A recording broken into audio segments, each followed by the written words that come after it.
nimadan gapirishni ham bilmay qoldimmi. O'z farzandlarim meni aldab mana shu ahvolga solishyapti. Nimadan boshlashim mumkin?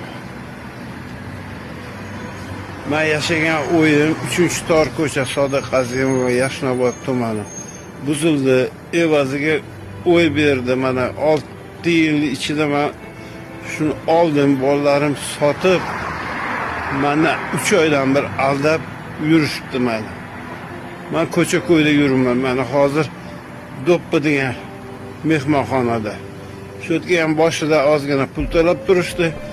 Keyin to'xtatishdi. Endi hozir bu yerdan ham haydasam ko'chada yuraman, bomj bo'lib shakilda. Qarigan chog'imda 63 yoshman, payg'ambarimiz yoshidaman. Mana oxir zamonmi shu endi? O'z farzandlarim mana shu ahvolga solsa, yordam beringlar, birodarlar, yordam beringlar. Meni yoshimda bu odamni namoz o'qib, oyoq qo'lini uzatib o'tiradigan. Pul uchun meni farzandlarimni ne ahvolga solishyapti meni. Yig'layverib, ko'zimda yosh ham qolmadimi? Kecha kunduzini birodarlar, yordam beringlar, yordam beringlar. Sharmandasini chiqarib tashlanglar bunaqa farzandlarni. Nima deyishga? Nima deyishga ham hayron.